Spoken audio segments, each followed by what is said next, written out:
오늘 본문 말씀을 중심으로 죄에서 구원할 자 예수라는 제목으로 은혜를 나누겠습니다.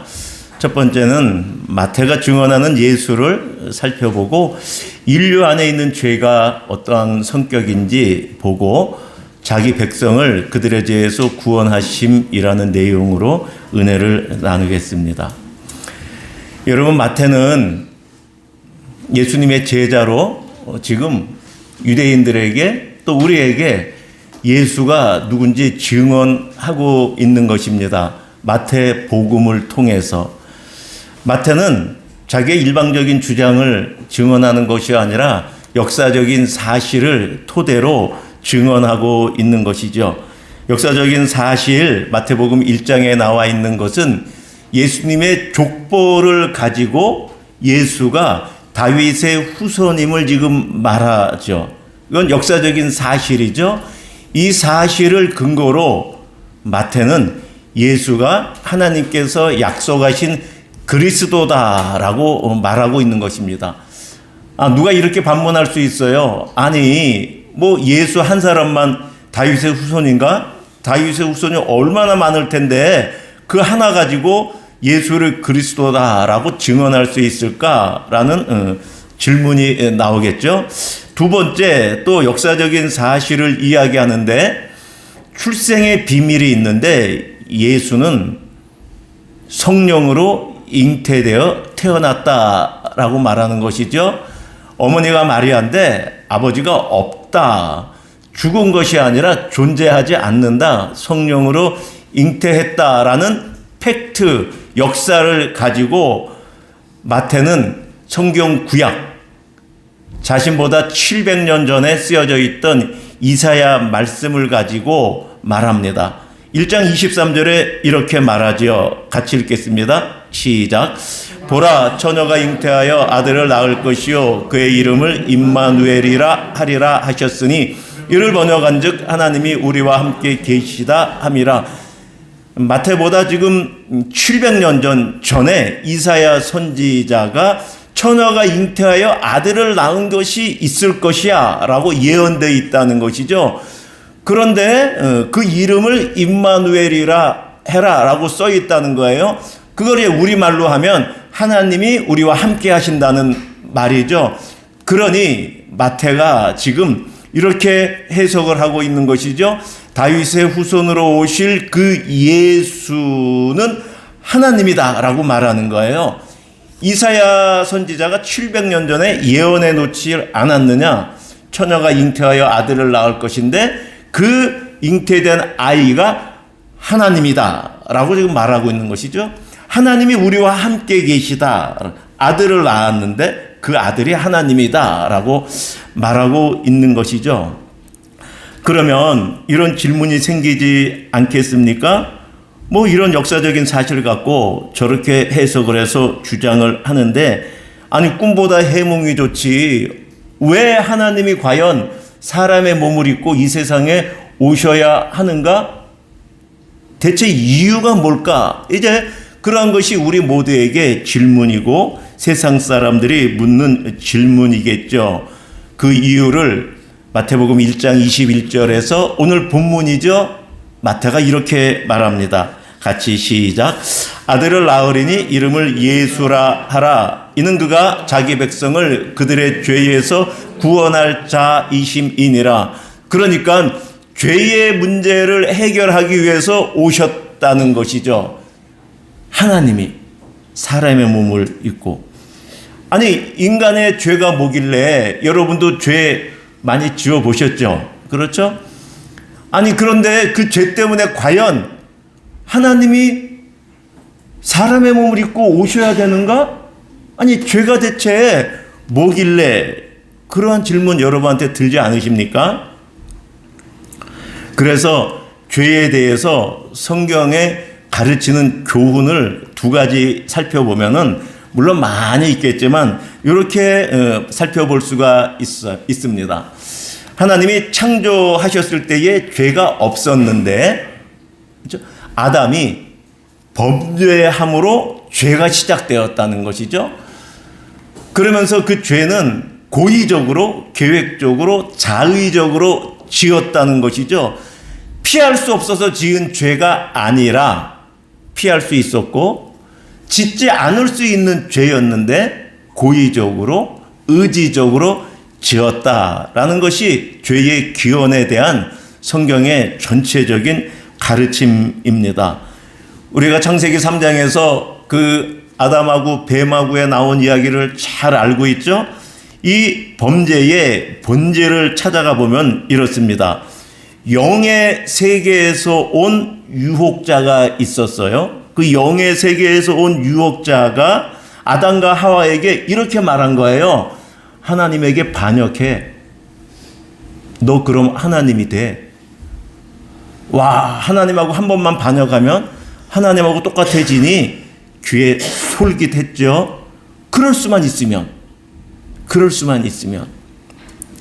아담은 그 유혹에 넘어가서 금단의 열매를 따먹음으로 최초의 죄를 범하게 된 것이죠.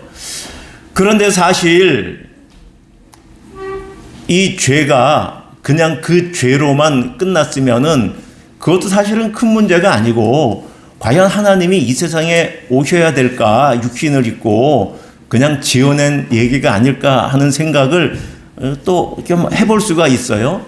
그래서 우리가 이 죄가 야기된 문제가 얼마나 큰지 이것을 알 필요가 있어요. 이 죄가 우리 인류에게 어떠한 것을 야기시켰는지 창세기 6장 11절 가보겠습니다. 여러분 성경 좀 찾아주셔야 됩니다. 창세기 6장 11절. 하나님이 이렇게 말씀하시죠. 창세기 6장 11절 시작. 그때에 온 땅이 하나님 앞에 부패하여 포악함이 땅에 가득한지라. 온 땅에 하나님 앞에 부패했다는 거예요. 어느 한 구석이 아니라 어떤 특정한 사람이 아니라 온 땅, 온 인류가 다 부패했다라고 말해요. 5절 같이 읽어볼까요? 시작. 여호와께서 사람의 죄악이 세상에 가득함과 그의 마음으로 생각하던 모든 계획이 항상 악할 뿐이다. 여러분, 저나 여러분처럼 인생을 많이 살아서 죄를 지은 게 아니고 태어난 아이들조차 모든 사람이라고 지금 말하고 있는 거예요. 모든 사람, 예외적인 사람이 한 명도 없다라고 말하는. 그래서 하나님께서 홍수 심판으로 노아 가족을 제외하고 다 심판하셨죠. 그러면 그 다음엔 깨끗해졌을까요? 8장 21절 창세기입니다. 8장 21절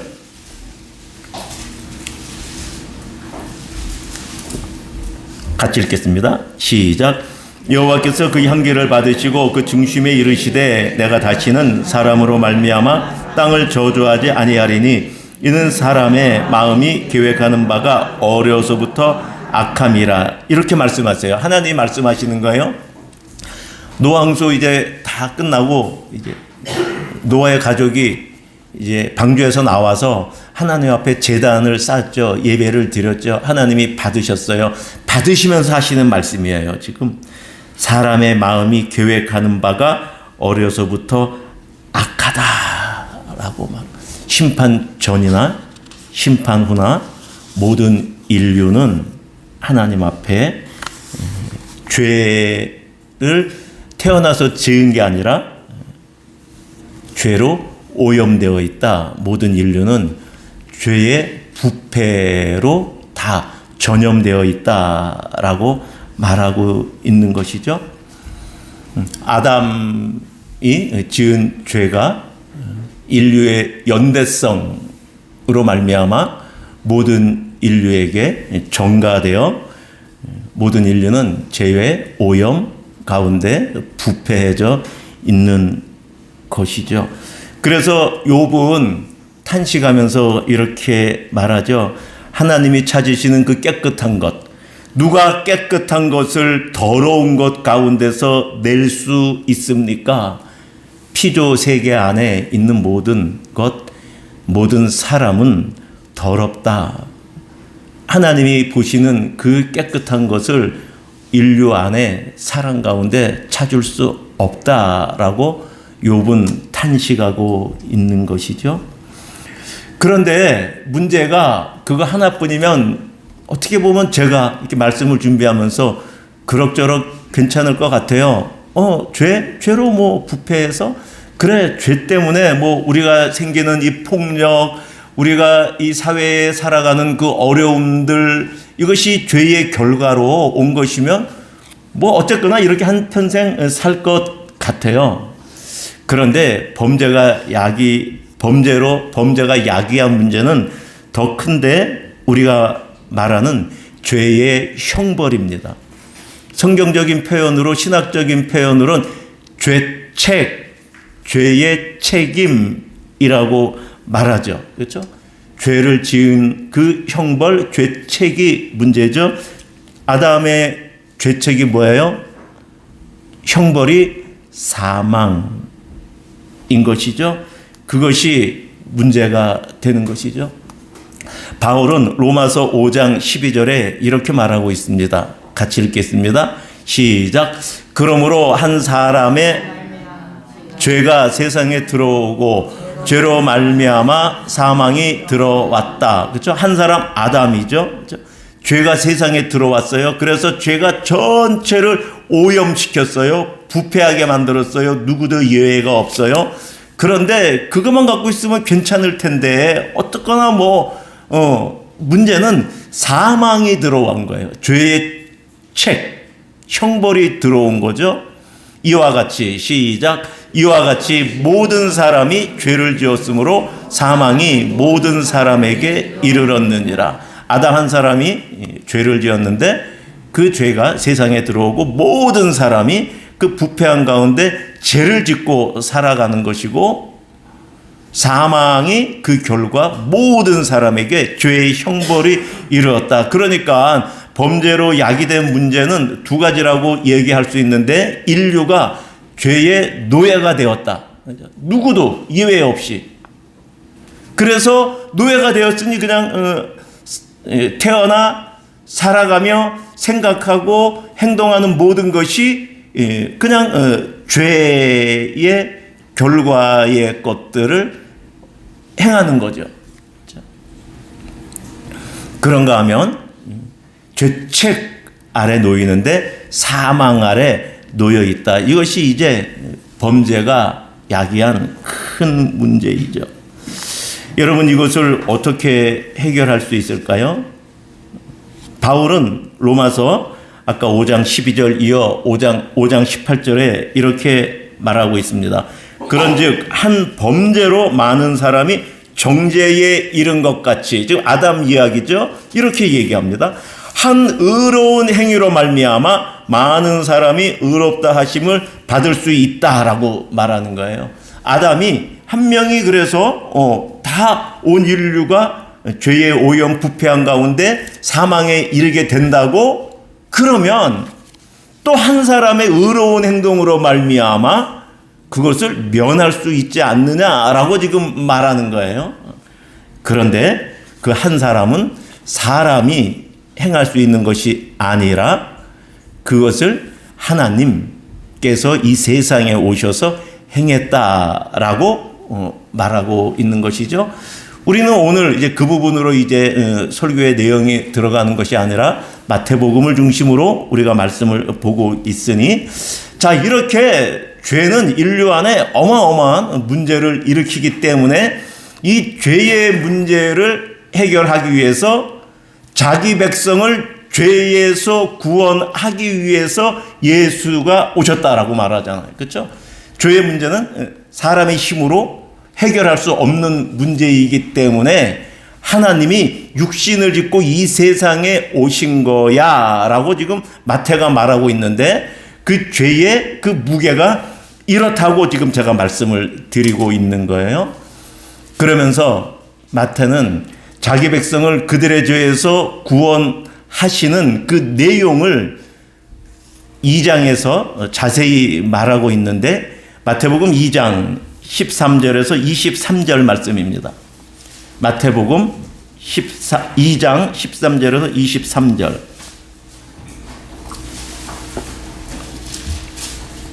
1장 21절에서 예수가 자기 백성을 그들의 죄에서 구원할 하나님이다 라고 말하면서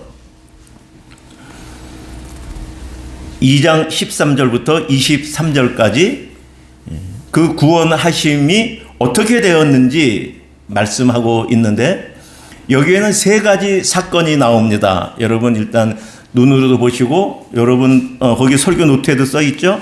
13절에서 15절 상반절까지 하나의 사건이 나와요. 그리고 16절에 또 하나의 사건이 나오고, 19절에서 23절 상반절까지 이 세 가지 사건이 나오는데, 이 세 가지 사건에 대해서 마태가 해석을 해냅니다.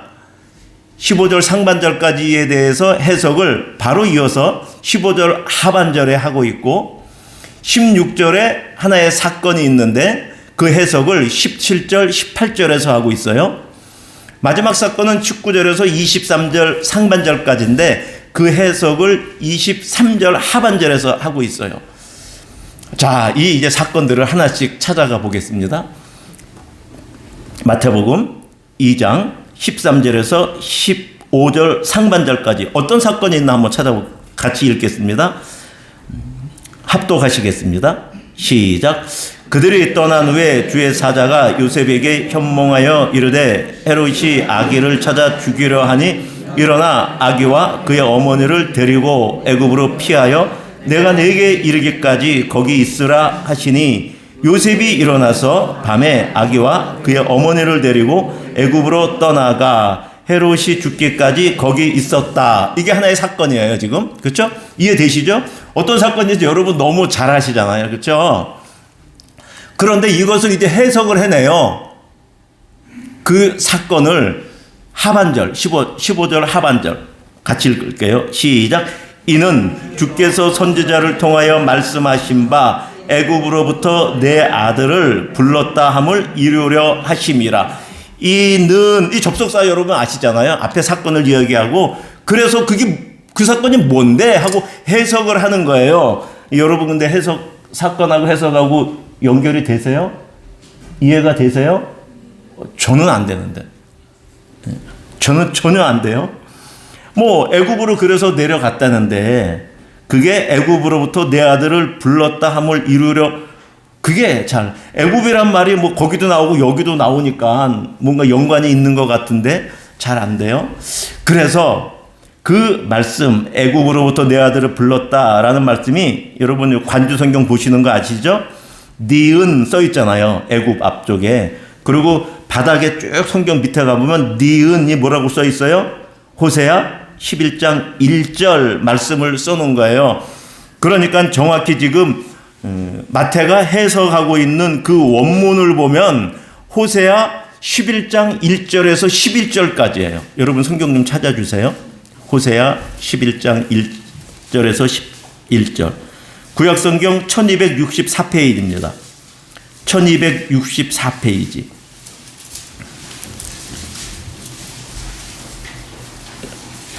마태는 지금 호세아 11장 1절만 갖고 지금 해석을 해냈는데 우리는 그 전체 문맥을 봐야지 해석이 되는 거죠. 또 마태가 지금 이 말을 했을 때 유대인들은 이런 유명한 이런 예언서의 그 장이나 내용들은 다 암기하고 있거든요. 무슨 내용인지. 근데 우리는 지금 그게 안 돼 있으니까. 그렇죠? 마태는 저렇게 써서 그들이 마태가 지금 해석해낸 이야기가 무슨 이야기인지 알지만 우리는 다 모르니까 한번 원문을 그대로 찾아보는 거예요. 자, 11장 1절 같이 한번 읽어볼까요? 시작. 이스라엘이 어렸을 때에 내가 사랑하여 내 아들을 애굽에서 불러내었다. 이건 무슨 말씀인지 아시겠죠? 그렇죠? 자, 아브라함을 통해서 하나님께서 백성을 이뤘잖아요. 그래갖고 요셉 때 이제 야곱 때 다 애굽으로 내려갔는데 나중에 430년 지나고 보니 출애굽 딱 여니까 그들이 애굽의 종이었잖아요. 200만이 넘는. 그래서 하나님이 거기서 출애굽한 거잖아요. 그 말씀을 하는 거예요. 그래서 내가 불러냈다. 그렇죠? 자, 그래갖고 가나안 40년을 지나서 광야 40년을 지나서 가나안에 들어갔잖아요. 자, 이제 하나님 나라의 국민 생겼잖아요. 하나님이 법을 주셨잖아요.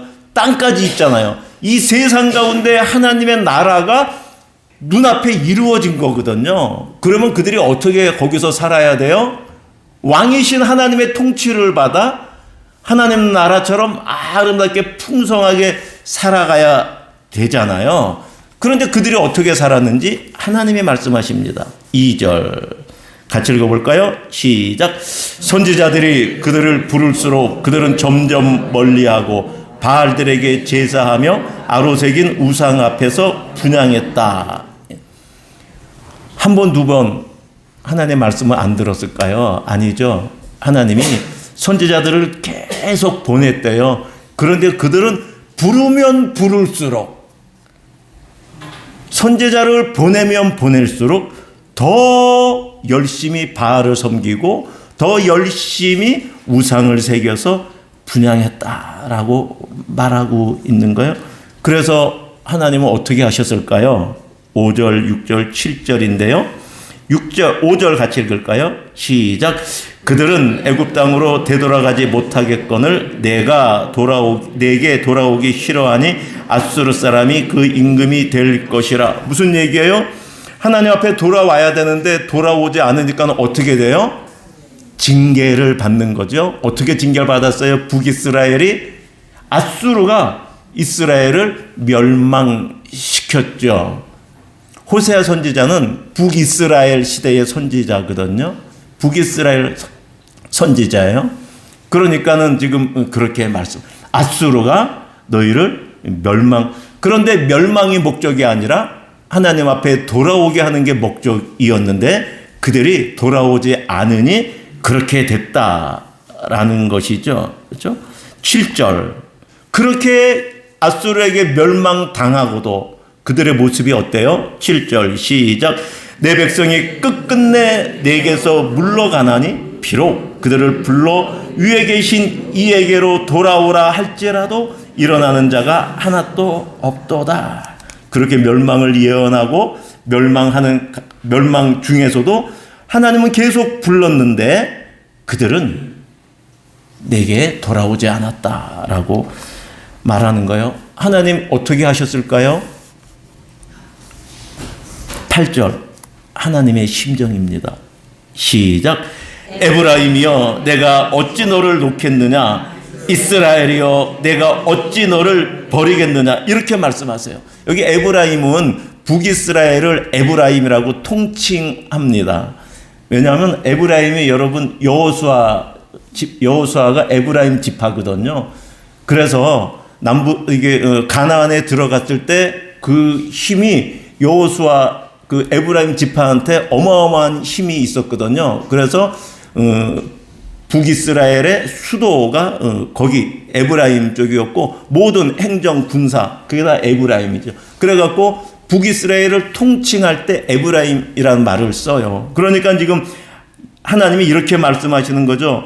내가 이스라엘에게 내가 너를 어떻게 놓겠느냐, 내가 어떻게 너를 버리냐, 못 버려라고 말하는 거예요. 하나님이 지금 그들이 너무너무 하나님을 떠나 배반하여 우상을 섬겨 갈 때까지 가고 하나님이 징계하고 선지자를 보내고 그 끝까지 그들이 징계를 받아 멸망하는 그 지경까지 가더라도 돌아오지 않았는데, 그런데 그 이스라엘을 보고 하나님은 말씀하시는 거예요. 그래도 나는 너를 못 버려. 내가 너를 못 놓아. 그래도 그렇게 말씀하시는 것이죠. 그러면 지금 마태가 지금 호세아 지금 11장 1절을 통해서 예수님이 애굽에 들어간 것을 통해서 지금 이 말씀이 이루어졌다라고 말씀하시는 거예요. 그러니까 지금 호세아 1장에서 11장까지의 말씀을 통해서 죄로 인해서 하나님의 백성이 하나님을 배반하기 때문에 하나님이 그들을 징계하시지만 그렇지만 버리지 않아 내가 구원할 거야 라는 말씀을 지금 하고 있는 거예요. 그렇죠? 하나님의 구원은, 죄에서 구원은 우리가 이 땅에서 육신을 살다가 저 천국 하나님 나라에 갈 때의 천국으로 구원뿐이 아니라 우리가 이 세상에 살면서 우리가 하나님의 말씀대로 살지 못하여 이 세상 육체적인 삶 가운데, 상황 가운데 하나님이 우리를 징계하시는 것이 있어요. 반드시 있습니다. 우리의 인생 가운데. 그러나 내가 그럼에도 불구하고 너희를 내가 구원해 내겠다라고 내가 너희를 버리지 않아라고 말씀하시는 거예요. 인생을 살아보면은 내가 지금 하나님 앞에 매맞는다라는 것을 느끼는 사람들이 있어요. 분명히 있어요. 그렇죠? 그러나 하나님은 지금 그렇게 말씀하시는 거예요. 그럼에도 불구하고 내가 너를 버리는 것이 아니야. 너를 내가 버릴 수 없어. 너를 구원해 라고 말씀하시는데 지금 마태는 이렇게 말씀하시는 거예요. 15절 끝에 이것이 이루어졌다 라고 말하는 거예요. 이스라엘 백성들에게 이게 이루어졌다라고 말하는 거예요. 자, 그러면 이제 두 번째 사건 16절인데요. 같이 읽겠습니다. 시작. 이에 헤롯이 박사들에게 속은 줄 알고 심히 노하여 사람을 보내어 베들레헴과 그 모든 지경 안에 있는 산의 아이를 박사들에게 자세히 알아본 그때를 기준하여 2살부터 그 아래로 다 죽였잖아요. 그렇죠? 그러니까 또 다시 또 해석을 해내요. 17절. 이에라고 지금 해석을 해내잖아요. 같이 읽어볼까요? 시작. 이에 선지자 예레미야를 통하여 말씀하신 바 라마에서 슬퍼하며 크게 통곡하는 소리가 들리니 라헬이 그 자식을 위하여 애곡하는 것이라. 그가 자식이 없으므로 위로받기를 거절하였도다 함이 이루어졌느니라. 이것도 지금 헤롯이 이제 2살 밑에 아이를 다 죽였잖아요. 베들레헴에 얼마나 큰 곡이 있었겠어요. 그렇죠? 한 도시가 지금 그 아이들 때문에 어마어마한 절규가 있었겠죠. 그런데 이것을 지금 예레미야 말씀을 가지고 말씀하시는 거예요. 이 말씀은 예레미야 31장 15절에서 20절까지 말씀인데 마태는 또 15절만 딱 써놓고 이것이 이루어졌다라고 말씀하는 거예요. 그게 우리는 잘 이해가 안 되잖아요. 그래서 또 예레미야 31장 15절로 가겠습니다.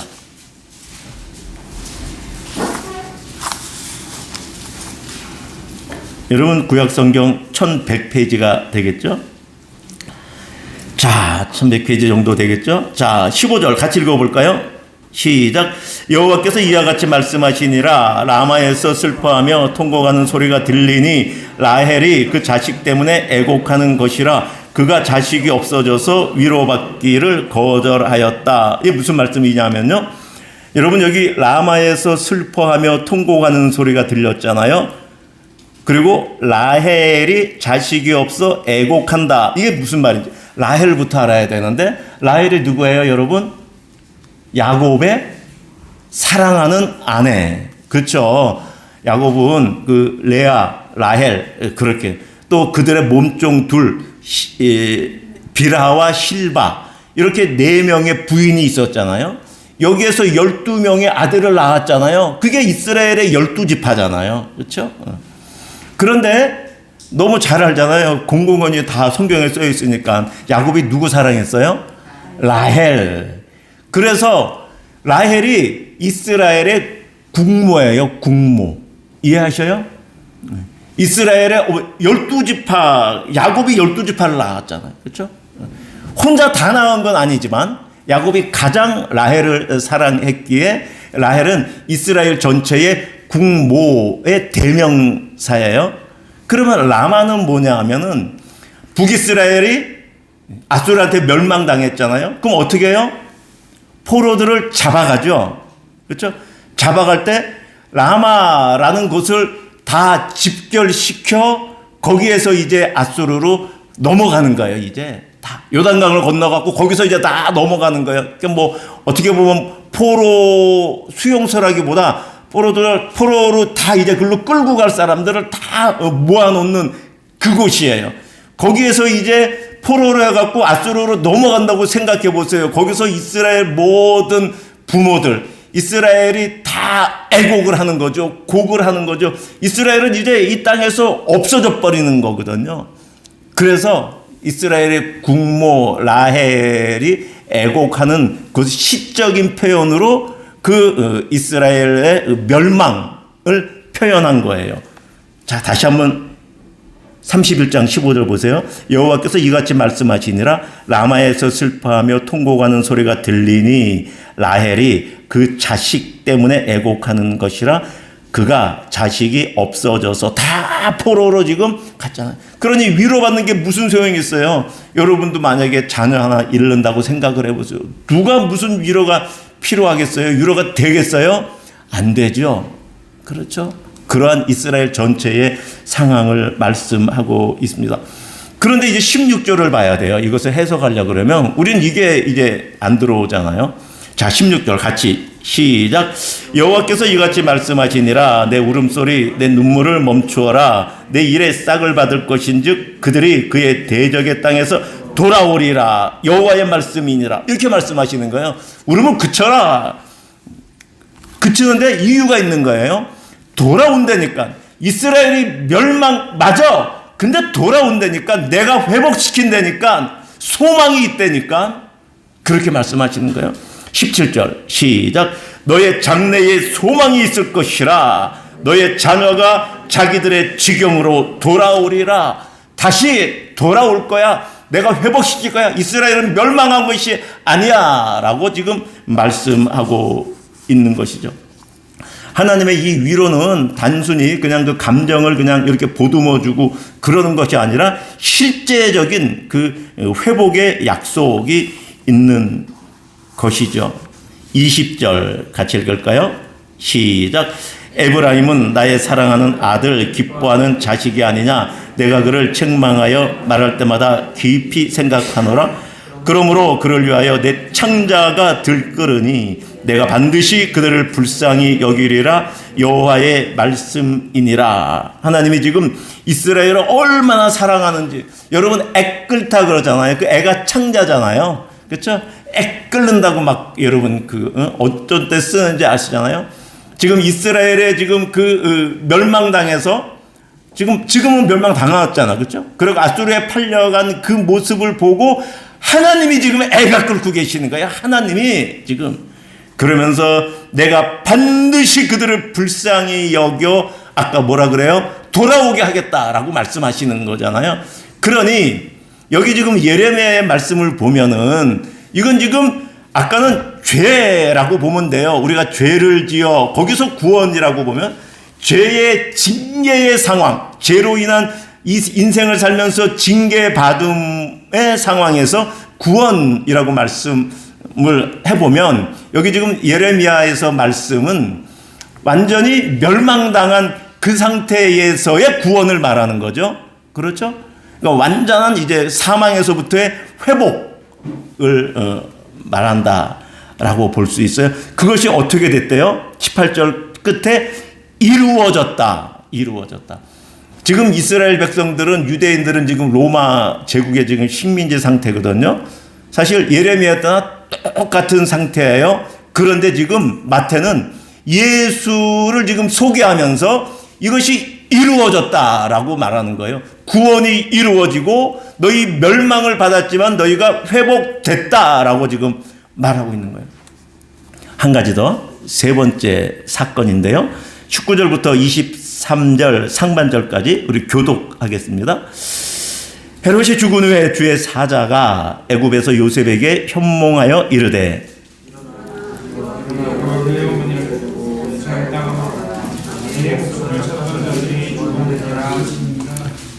마태복음 2장입니다. 21절. 요셉이 일어나 아기와 그의 어머니를 데리고 이스라엘 땅으로 들어가니라.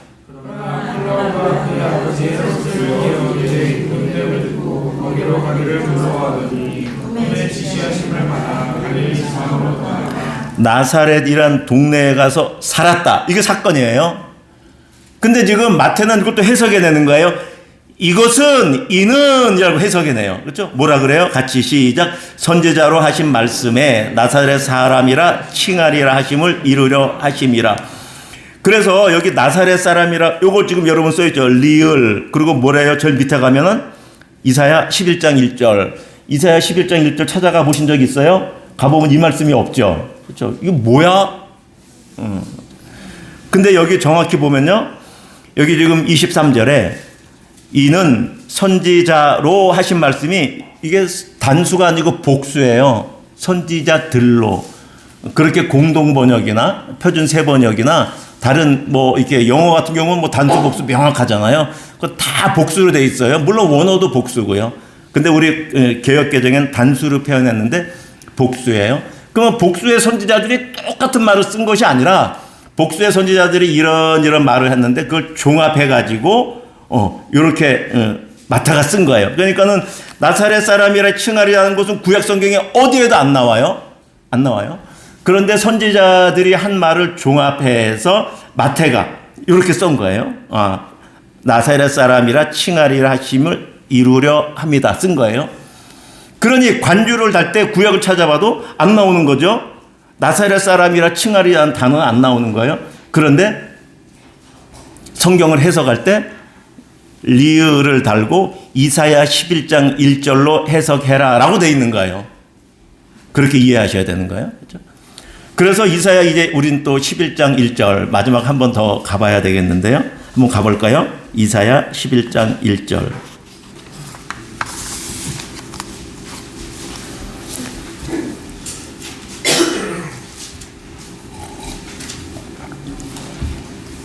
이사야 11장 1절 같이 읽을까요? 시작. 이새의 줄기에서 한 싹이 나며 그 뿌리에서 한 가지가 나서 결실할 것이요. 여러분 이거 무슨 말인지 알죠? 이새, 그렇죠? 다윗의 아버지 그 이새의 줄기 그 이제 자녀 중에서 한 싹이 나오잖아요, 그렇죠? 그래서 한 결실을 갖고 아주 위대한 한 명이 누가 나온다는 거잖아요. 근데 2절 보니까 어때요?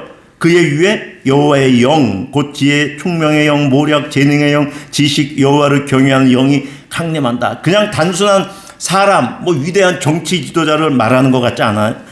말하지 않는 것 같죠? 그렇죠? 하나님의 영으로 충만한 통치자가 나오는데 어떻게 통치하나 봤더니 3절, 4절입니다. 어떻게 심판해요? 자, 3절. 그가 여호와를 경외함으로 즐거움을 삼을 것이요. 그의 눈에 보이는 대로 심판하지 않고 귀에 들리는 대로 하지 않고 이건 보통 사람이 이렇게 하잖아요. 어떻게 해요? 4절. 공의로 가난한 자를 심판하고 정직으로 세상의 겸손한 자를 판단한다. 5절. 공의로 그의 허리띠를 삼으며 성실로 그의 몸을 삼으리라. 이런 사람이 이새의 줄기에서 다윗의 후손으로 나와서 통치한다라는 것이죠. 그래서 통치의 결과 어떤 나라를 이루었어요? 6절, 7절, 8절. 6절 같이 읽을까요? 시작. 그때에 이리가 어린 양과 함께 살며 표범이 어린 염소와 함께 누우며 송아지와 어린 사자와 살찐 짐승이 함께 있어 어린 아이에게 끌리며. 우리 잘 알죠, 그렇죠? 아이가 이렇게 뱀 거기다 넣어도 다치지 않고, 이게 지금 그 얘기잖아요. 그렇죠? 이 메시아, 이 그리스도가 와서 통치하는 나라는 이런 나라다라고 말하는 거예요. 아까 1절하고 10절이 반복되는데 10절 같이 읽을까요? 시작. 그날에 이새의 뿌리에서 한 싹이 나서 만민의 기치로 설 것이요 열방이 그에게로 돌아오리라. 이새의 뿌리에서 한 싹이 나서 모든 만민의 우뚝 쓸 것이다 라는 것이죠. 그리고 열방이 그에게 다 돌아올 것이다 라고 말하는 거잖아요. 이것은 지금 뭘 말하는 거예요? 지금 메시아의 통치가 이루어질 것을 말하는 거죠. 그렇죠? 메시아가 와서 메시아가 통치할 것이다 라고. 그런데 뭐라고 말하는 거예요? 끝에 또 24절 마지막에 이루어졌다 라고 말하는 거예요. 미래형이 아니라 이루어졌다 라고 말하는 거예요. 여러분 지금 마태가 전하는 메시지 이 세 가지 내용을 보면 15절에서 하신 말씀이 이루어졌다, 하신 말씀이 이루어졌다, 하신 말씀이 이루어졌다라고 말하는 거예요. 예수가 자기 백성을 그들의 죄에서 구원할 것인데 그들을 그들의 죄의 그 징계 상태에서 구원할 것이고 그들이 징계를 당해 망한 것 같고 사망에 이르렀지만 그 상태에서도 구원하여 회복시킬 것이고, 또 그를 하나님이 메시아가 통치하여 하나님의 온전한 백성으로 그를 다스릴 것이다 라고 말하는 것이죠. 그런 것이 이루어졌다라고 지금 말하고 있는 거예요. 여러분에게 이루어졌나요? 마태는 지금 2000년 전에 이루어졌다라고 말씀하고 있는데,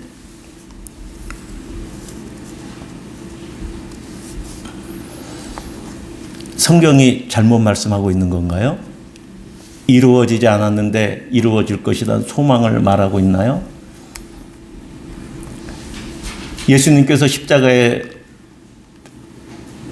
돌아가심으로 이룬 구원은 과거 확정되어서 우리에게 이루어 주신 것이고, 부활하신 그것도 과거로 이루신 것이고, 우리가 예수님이 이루신 그 십자가의 죽음으로 인한 구원과 부활로 인한 부활의 그 모든 것을 우리가 누릴 수 있다라고 지금 성경은 말하고 있어요.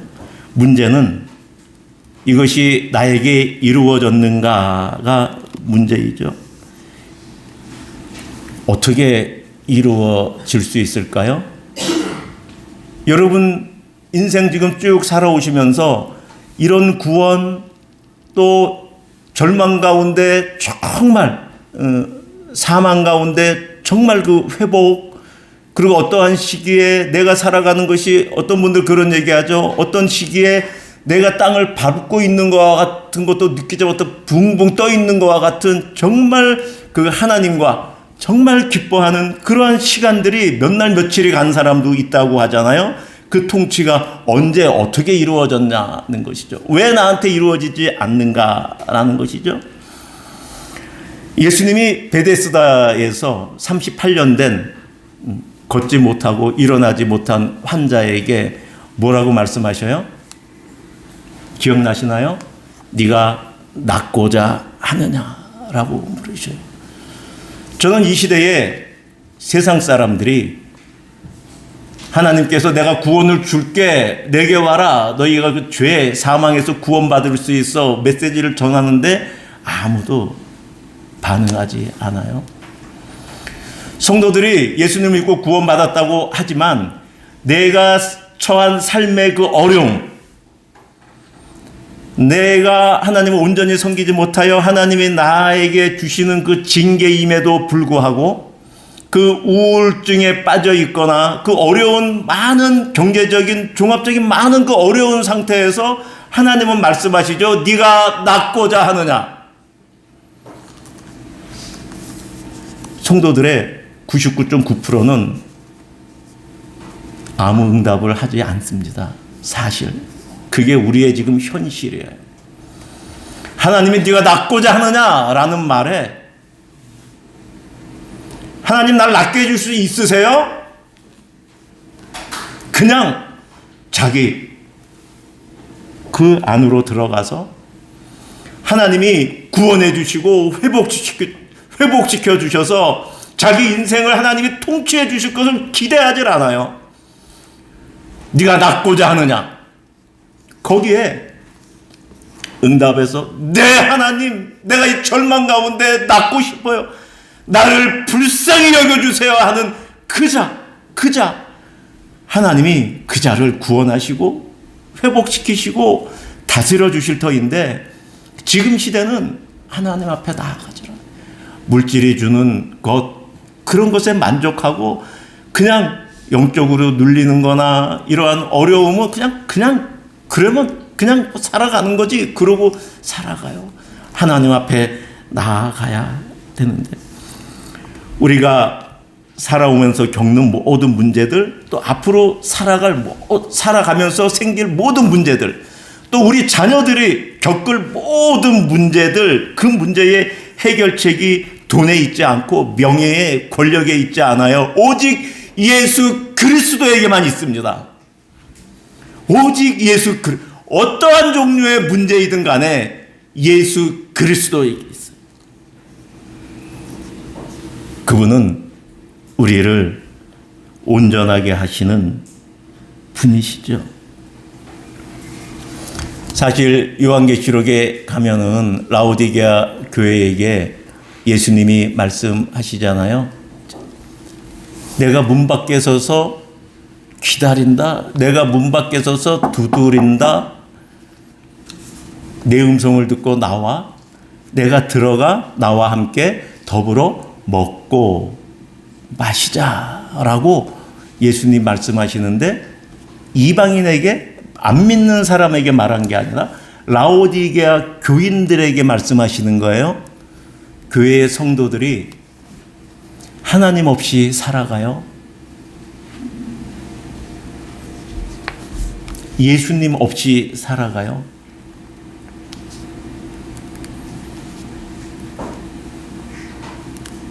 그것을 예수님께서 요한계시록을 통해서 말씀해 주고 계신 것이죠.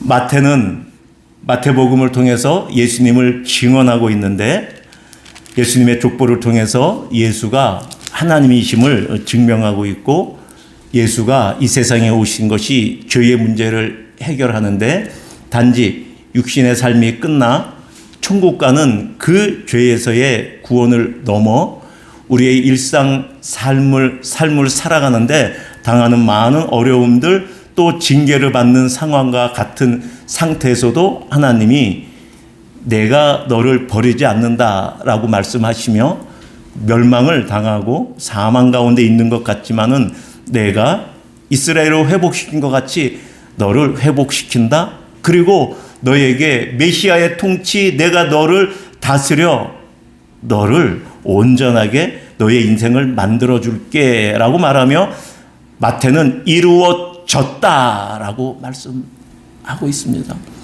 여기에 우리의 반응은, 네 하나님, 내가 구원받기를 원합니다. 내가 회복되기를 원합니다. 나를 다스려 주시옵소서라고 응답하는 저와 여러분 모두 되기를 축원드립니다.